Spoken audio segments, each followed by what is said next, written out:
Well, anyway, this was all woods. There wasn't anything here. That was all filled from pumping in off the bay out there, and it was full of mud mostly, and or some oyster shells, some sand. And they had the house on the end down there, the old house, but it got taken away in the storm. And then this whole perimeter of this place was Neely Powers' place, and it was enclosed with probably a 10-foot cyclone fence and with a cane hedge. So, and he maintained that. There was one house which was right over there where that one is, and the rest of it was just yard. And Neely was your stepfather, right? Yes. And he's the one that donated it to the children's park over here. Oh. He bought the land and donated that. Well, Neely, they had a little friendly card game, and I guess he played in the main house for a while, but then he decided he wanted to be special, and so we had a cottage built, about a 500 or 600 square feet cottage, beautiful 1-bedroom place, fantastic place, just to put his card table and play cards. It had a complete bath and all, and but you could play cards. It's $10 entry. You got $10 worth of chips, and when you ran out of chips, you got to play free. And the only hors d'oeuvres that could be served, the only food, was peanuts. And they moved it around to different people's houses. Oh, fun. So one person I do remember was Mr. Fred Moran. He played.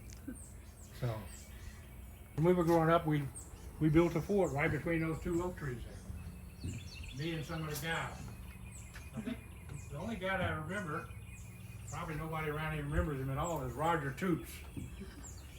He moved away, and I don't think he ever came back after school. But we had a fort there for a while. But everybody had a fort in some part of the woods. There were a lot of woods around. We never did anything in them. I don't know. We weren't smoking yet. So. I see it. Okay, that was all marsh, and there weren't any houses along here either, except this one right here. And that house right there is an old Rehage house. Now Rehage reminded me to talk to you about. Rehage had a dairy. He was where we got our milk. And of course, none of this was here. The road was here.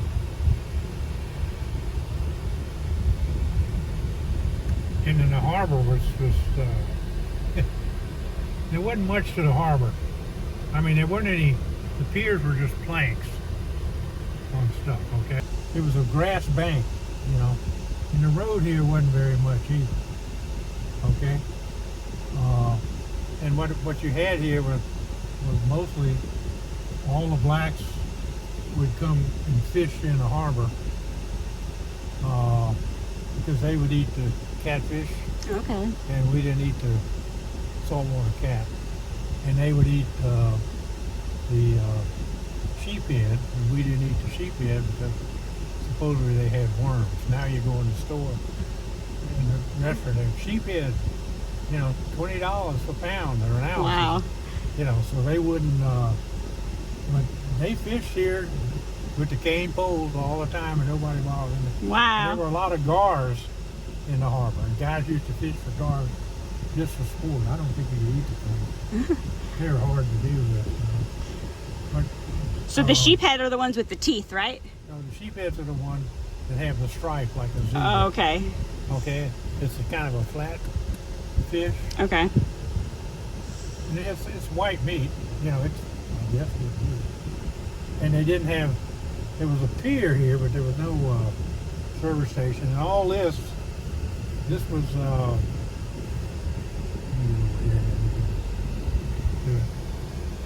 this right here, there was a big single-story house. I'm gonna stop. Okay.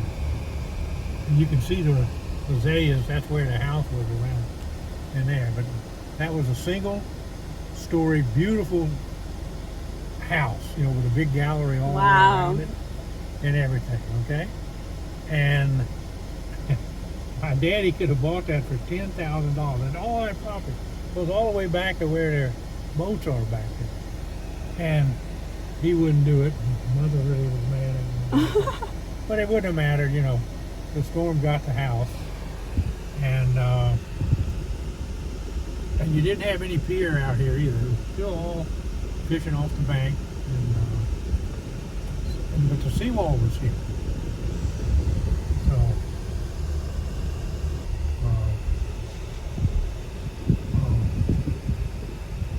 gullible, so we'd call her up at night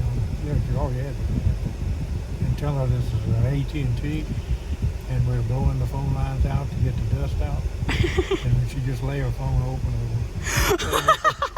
and put a little cloth over it so the dust wouldn't get in. I've never heard that prank. That piece of property right there was a fishing camp, okay? And there was a pier at the end of Washington that went out there, okay? There was a pier that went out there, and it had the old houses. Some of the old piers had, I guess you'd say, a bathhouse, because it was enclosed. I guess they changed clothes because they were pretty much gone when I was a kid. Storm started, but my mom said there wasn't anything else to do, but every Friday night we'd come down here, and they had a little restaurant out on the fish thing, and I guess they had music and stuff like that. Oh, fun. So she said that was it. Okay, we'll get a better shot. Okay. And right here, those steps right there went up to the house that the nuns stayed in. It's gone. Oh, those steps for the convent. Okay. That's where, and you know, all along that back up there where they have all that stuff right now. Yes. Those were big 3-story frame buildings, and they were full of old nuns who had retired out of New Orleans and all. Little short, I was scared to death of them. Little short, they were all dressed in black and doing all their stuff. I'm gonna get so you get a better shot of it. Great. And but they were up there because I remember somehow, I have no idea how, I was working for a guy named Johnny Seymour, who was a plumber, and I clearly didn't have any plumbing skills. But I had to go up there, and that's the only time I ever went up, because I was scared about going up there. I mean, but I could see why that would seem scary. But the nuns, I mean, the storms took them away, and they were old hotels. And some guy in New Orleans bought them and gave them to the nuns to live for the retirement. Okay. And you could drive down here and get your fresh shrimp and fresh crabs, fresh fish. And this was So, Seymour's? Yeah. And the Seymours ran it for years. It was really bad in the summer though, when they were processing shrimp down here, because there's no air conditioning. I mean, you could smell the shrimp. I mean, the shrimp was just something. You know, and my uncle used to build shrimp boats here, big wooden shrimp boats. Wow. Who's your uncle? Frank Gall, G-A-L-L-E. He's passed long ago. It was right here? He would build the boats? Yeah, they would build the boats here. Very cool. I mean, he didn't build a bunch of them, but he did build. This place was always here forever. I've never been in it. I've never been up there around it.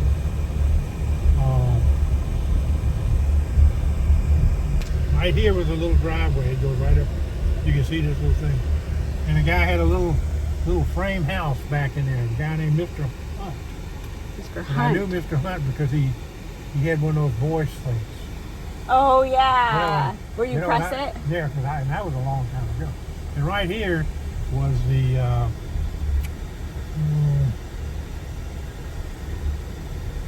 come on, I gotta pull up the name. That was a boarding house, and then you got over here. This over here was called Terry's Court, and it was a motel type operation. Okay. And I remember when this was. This was in 1950s. Right. So it wasn't like a Days Inn or whatever you call them now. Terry, Henry Terry and that crowd, they had their motels over there. And of course, you know that, when I was growing up, the blacks couldn't swim on the beach. I have heard Where about are you that. from, anyway? I'm from San Diego, California. Oh, really? I lived out there for a while. Did you? I live in Coronado. Lucky. This house has changed a lot. And he was one of the 2 doctors in town. And the doctors came to your house. Right. And all of this was just kind of like it is. Now, I will say this. When I was talking about the fishermen, they really only had 2 people that I recall had crab. Okay? Stuffed crabs and all was a big thing. And they had a guy named Fred Ryan and a guy named Johnny Seymour. Okay? And they had little boats, probably 14 foot, and what they did is they put a stake here and they'd run a line, and like you've seen on TV about how they do the sharks with the long line. Yeah. Well, they do the crabs that, and then you put the line in, you have these little pigtails, and you get a pig's ear. It's like an tough. actual pig's ear? Yeah, because Wow. it's tough. They can't get it off, so you don't have to keep replacing the bait. Well, smart. So, and you had a little wire net and a little roller, and you just sat along there and put that string on there, and you just chugged along. And crabs weren't let go, and they'd come up in, and you just scoop them up. And so we had 2 fishermen, and they caught all the crabs every day Wow. that you needed. I mean, when I was growing up, you could eat seafood every day for nothing because people had seafood. What do you want? You want some fish? You want, need some crabs? Never a charge. And they just were sharing with each other. Well, they just, it didn't matter to them. They had what they wanted. I love that. So, anyway, of course, this wasn't here, but right here was where we had I think they had the very first, the Iberville's Landing. I don't know whether you've run across that, where they used to hang you in. I don't know whether they still do or not. Have what they call the Iberville's Landing, and when he comes in. Yeah, I have seen pictures. Mr. Fred Moran was the Iberville, of course. He was he had the board of supervisors for Jackson County. Right. He had some pull. Nice guy, though. Yeah, Nice guy. I've heard good things. And his son is outstanding. I had all the red stuff on me and everything. Yes. He was an Indian boy for the Yeah. reenactment. A heavy one, though. That's how the old bridge was. And it came up over here, and there used to be a restaurant right by the side of the bridge. And it was called the Tide Restaurant. Okay? Okay. And the key thing was, this isn't history, I don't guess. It is history. All us guys, the girls, when we were in high school, they had to be in at 11. So we didn't have anything to do. So, and the Tide usually closed at 11, but they let us in, and us guys, and they had a bumper pool table down there, and they'd sell us beer, and we'd have a good time there. Well, but the Tide restaurant was a big thing, and it was a radical seafood restaurant, and the people who cooked there were the Beaugés. The Beaugés owned it. A guy named Henry Beaugé and his wife owned it. But they could do some food, but we never ate out. Of course, my dad, he wasn't going to spend the money, so he was never going to eat out. So, anyway, so that's kind of the beach coverage there. One piece of property. My dad's cousins owned this house, and it went all the way to the railroad. Is that the original house? This one right here. It is. Yeah, it was a house. Thomas was their name. But over here was a little frame type 7-Eleven. and it was called the Pig Quick. And you didn't have to get out of your car. You could drive through. You had kids come out to the car and say, "Can I help you?" And they would, and you just paid, and you went in there and got your stuff and brought it out there. We could, when I was growing up, you could get cigarettes for 23 cents a pack. We all smoked. How old were you? I was in 8th grade, 9th grade. Wow. And then you could buy beer or anything you wanted anytime. It didn't matter how old you were. But it was kind of an interesting. It was way ahead of its time because you could drive through there and get your little items, whatever they sold in there. I never bought anything but beer. Just any little thing you need to grab, you could go get it. Yeah. And right here across the street was a restaurant. Now, I never went to it. All I ever heard was how good it was. But I really believe they closed it up before I was able to get there. It's called French's. And you may run across that. The Van Cleve's on. I've wondered about that house. That's the Van Cleve house. One of the casinos bought that, and I don't know what they ever did. But there's some more to come with him. There were a bunch of these little cute houses like this right here. And they went all the way up to the old Methodist church. And of course, churches, they always do, they need more parking, so they just go tear the houses down. So that was a big deal. So, and then you got the old Methodist church was a small little church. My mother was Methodist. I had to go to choir practice there. Doesn't look at all like it does here, but it was a bar room. And then a guy came in and made a donut shop out of it. And then my uncle by marriage, they used to make ice down that street right there. There's an ice house. It was the only place you could get ice. And a guy named Willie Dale bought this place and that. And he basically ran a repair shop out of it. And he had stuff laying all around. He had two massive oak trees here and here. And I remember, I couldn't believe the city, but I was young. But he came in there and cut those suckers down. Aww. They were massive trees. But he didn't want them there. And at a restaurant, and it was called Trilby's. Okay, that was Trilby's original place. Trilby was a French woman. And I guess her husband was French. I never talked to him. I've seen him.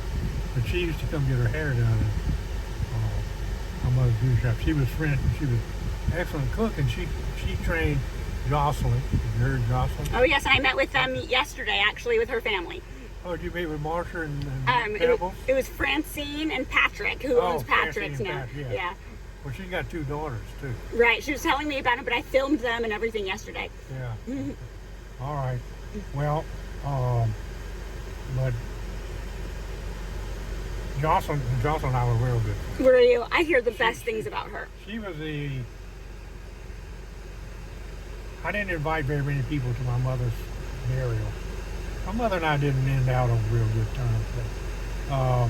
But Jocelyn was one of them. And she was just so good all the way. And then and then my Neely's cook and maid, so to speak, was a woman named Berta. She was a black woman, and she had worked up here, but he hired her full time away. She could cook. Yeah. And so they had the restaurant here, and it was kind of fancy. I never. They were houses right here, little frame houses, and they tore them all down. And then there used to be a service station right here. Remember, this was the main highway. Right. And it was a Hal Hours service station, and then over on the other side was an old-fashioned Texaco work service station, okay? And our hours was right here. We hung out there. Now, right here on this corner, when I showed you that house back there on Van Cleve, we're going to take a left anyway. Okay. He had a grocery store there.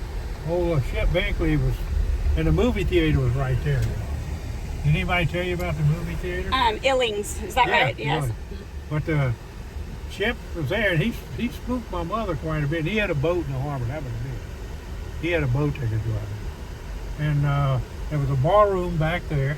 That used to be owned by the Endt, so I don't know who owns it now. But there was a bar room for pastime. And that was a barber shop. Okay. Okay. And he lived in that house right back there. This was a Army barracks brought over here from Keesler. Oh. And they did that, and that was a home that people just lived in. And then right here was was Eggland's grocery store, and then there was a boarding house right here. Eggland's boarding house. So the Eggland's grocery store is what we kind of went with. Right here was a big open air fruit stand. Okay. And this was all just kind of open. Wow, I love picturing that. And this building, this thing right there, that was my dad's bar room. This was? Yeah. Oh. And then, this was a service station here, Zanker's service station. And this was originally the bank. And this was all service station. This is where, this was an open area because Moran's Lumber used to be back in there. And this is where the Greyhound bus station was. Oh. Right there. And, we're not going to go there. And there pretty much wasn't much going on downtown. So people didn't usually go much further? Well, it does a little bit, but Okay. there's a lot of traffic in there. This was all like Ocean Spring lumber. Oh. So you could come in here and get all your lumber, your nails, and all this kind of stuff. And this was Bowen Avenue, which was kind of a pretty good area. This was all wooded right here.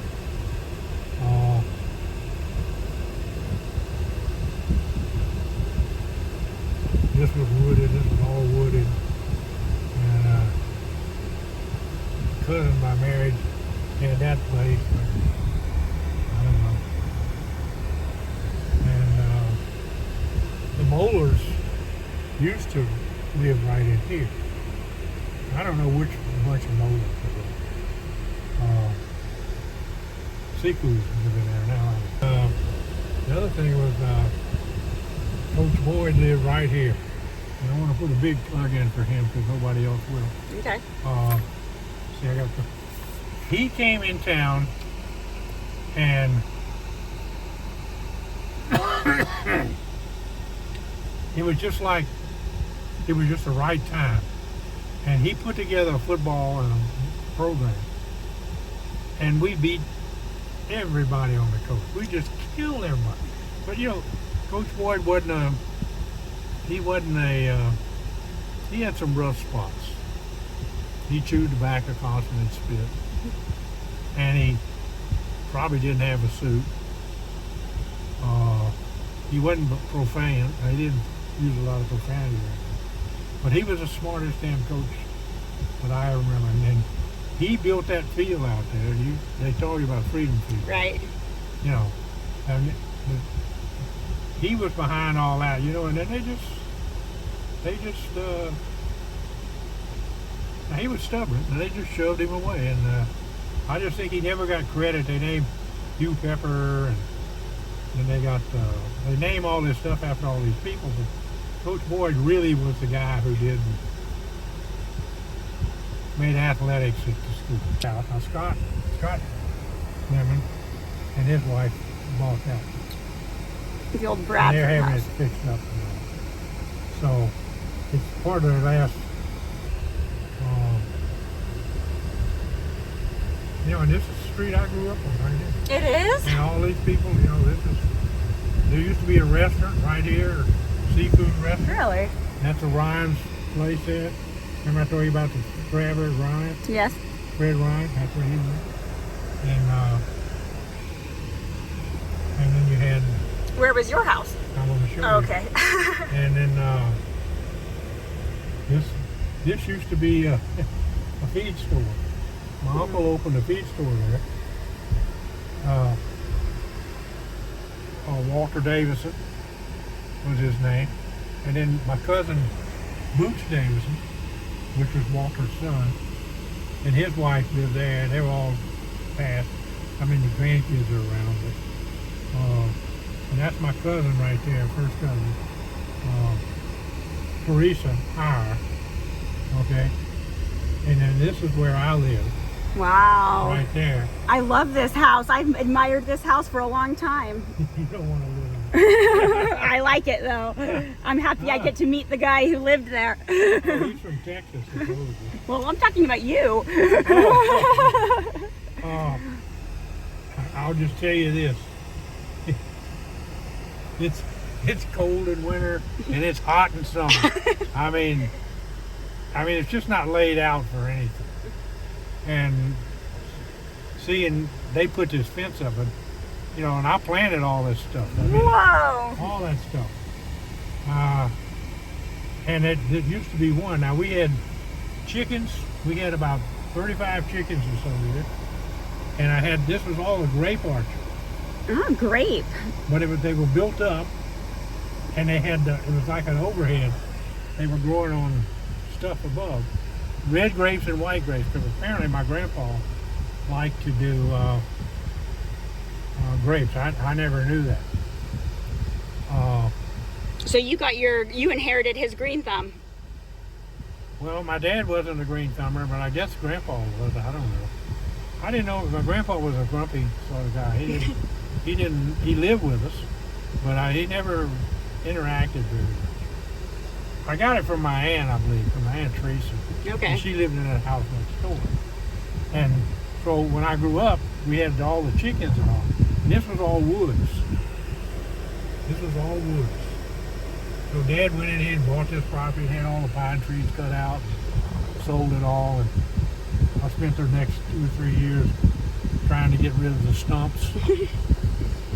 I mean, my dad was a guy, he never asked me to do anything. He told. And, I don't regret it, I just did it. So he built these, and we did this. And What about that house? Did you know anyone who lived there? this one? This blue one, or this one, either The one. blue one has been there forever. I can't imagine how it's still livable. Mhm. This is a rebuild. Okay. There was an old frame house there that the Seymours lived. Then there was a couple of big names, Seymours and Beaujays and Ketchups. So, and then on this was all woods on the end here. But there was an old, I don't know how to say it, an antique house that had been abandoned. Oh wow. And they had the servants' quarters separate in the back and all, And then, but this was all woods. We played in there, where the field is right there. We played in there, and that's when they came in and cut that all down. And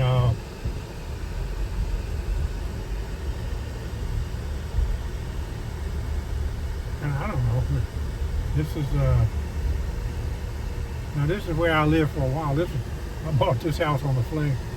This one right here? Yeah, that my daughter lives there now. Oh. So she's in there with her friends.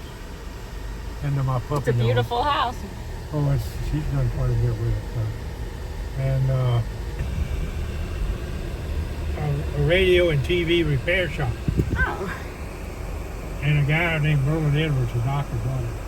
They made a house out, and then you can't. People are dying to buy it, and I can't remember. I just remember it being just full of junk radios and everything. And this was a vacant lot right here, and the principal of the school, S.S. Wall, bought it. It was in clearing it, and he had a heart attack and died. Oh. Now Dr. D's plastic surgeon owns it now. So, and down this road, down through here, was where they had a lot of army barracks. Because, let me go down here, you can see it better. And this was all woods. There was nothing there. So,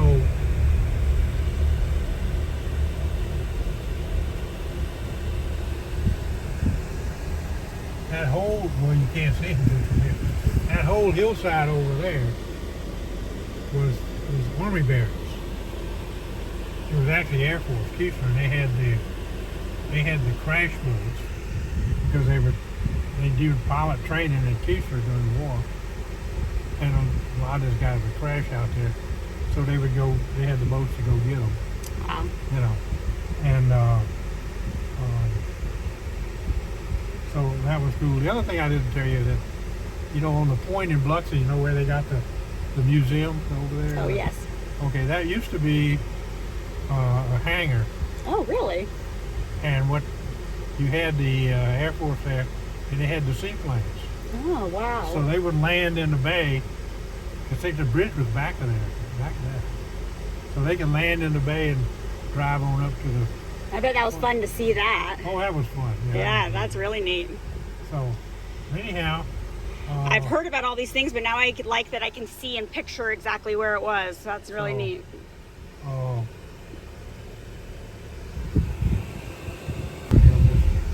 These boats, rather.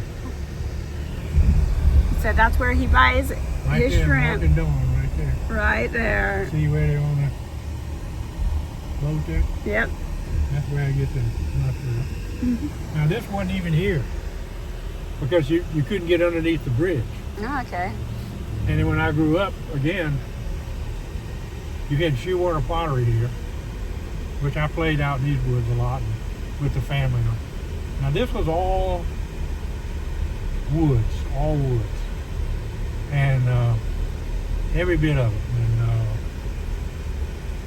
And I remember when they first put this road in, because when we'd go on a hike, Boy Scout thing, we'd have to go down this road. We'd have to go through those woods here. There's a guy named Dickie Arndt who lives out here, and he's but he owns all of this, and he has quite a place out there. Dickie was very successful in NASA. Oh, wow. And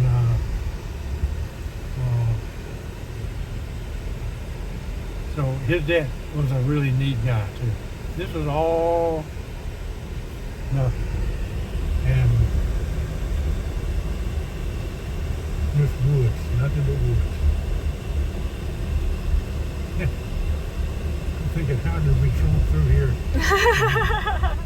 I know. What kind? Did you see crazy wild animals? Oh well, you mostly were, we can watching for a snake here and there. Right. But this was the end of town right here. There wasn't anything else there. Wow. So, I mean, you could go down. This was a kind of a gravel road here, and you could go out, and there was a ball field out there away. I remember the thing about the vacant lot here was that the gypsies would come in here every now and then. And my mother used to say, "Now you don't go over there by the gypsies." She said, they kidnap kids. So I stayed clear of the kids. Thank goodness. Yeah. And there wasn't much there. But that was the entire 12 grades of school right there.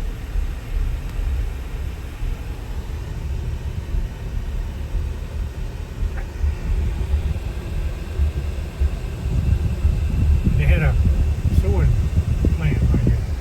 E.R. Moore. That employed a lot of people.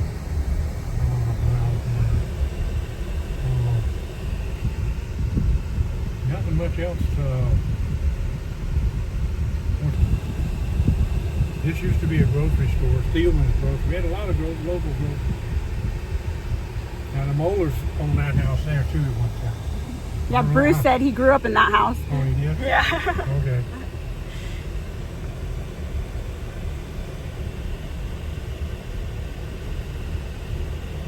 Tater nuts always been there. Love Tato Nut. This was been completely redone, but laundry there, Keys Laundry and dry cleaning, and Henrietta's Cafe was right there, which is the cafe in town. You know, it was an everyday cafe, and you know, that's kind of about ice cream parlor. An old German woman ran that. You didn't get much ice cream there. But so much of the town was, you know, there wasn't much there. You know, I mean, I don't mean that. I mean, it wasn't developed at all. We all knew each other. There wasn't really any. I mean, we actually just everybody was the same. And this is the community center. They used to let us in. Now that the fancy ladies have got it over, they keep everybody out. And but we used to have dances there about every 2 weeks for the kids. They'd How do fun. music, they'd do a record or sometime a band. But my best friend probably was a guy was Scott's dad, probably. Okay. Okay, so that'd be Brad. Yeah. And man, Curtis Lloyd was a real close friend. I had a guy named Marshall Fayard that was a close friend. They all gone, huh? Well, Leontine was a very large black lady, and she made those pies. And they were like little pies like that, about the size of a saucer, maybe a little bit bigger. And they were, I remember the lemon and I remember the banana. But they were a nickel a piece. And where was she? She's right there by where Phoenicia's is. She had a house set back off the road a little bit. All right. Big old white house. Everybody's house was white. But she had this monster wood stove, you know. Huge. That's what I remember, the stove, her being big and the stove being big. And the pies being so good. Would you just knock on her door and ask for pies? Yeah, you just go in. You just. It was her house and store in one. Yeah, nobody hardly ever locked their doors. I mean, we called up. We used Eggland's groceries, and they delivered the groceries. We'd order them, and the guy, I knew the guy. He was a colonel, and he lived up right across the street from him, and that's what he did. He delivered groceries for a living. And he was, you know, he wasn't no youngster. Right. But he just came in the house and put all the groceries away, put the stuff in the refrigerator, did this. That's so nice. And then we had a milk guy. You know, you had 2 posts. You had to have 2 posts or something like that out by your back gate with a little shelf. And they used the glass milk bottles then. So how much milk you wanted, you put that many bottles out there. Okay. So they would take the bottles and put the milk there. And then, you know, it would just sit there till you came and got it. I mean, you know, we worry about it today being outside for 10 minutes. Right. And, you know, they had the cream on it. Yeah, it was like the non-pasteurized, good, creamy stuff. Yeah. So my sister always got the cream. She loved the cream. Yeah, that's what she got. What's your sister's name? Patricia. Patricia. She's a Latino. Okay. So, but I'm real proud of all my kids. I don't have any trouble with them. I mean, I have some arguments, but not serious arguments. Mm-hmm. You got some nice birds, too. You put the feeders out and they'll be there. I always feed my birds.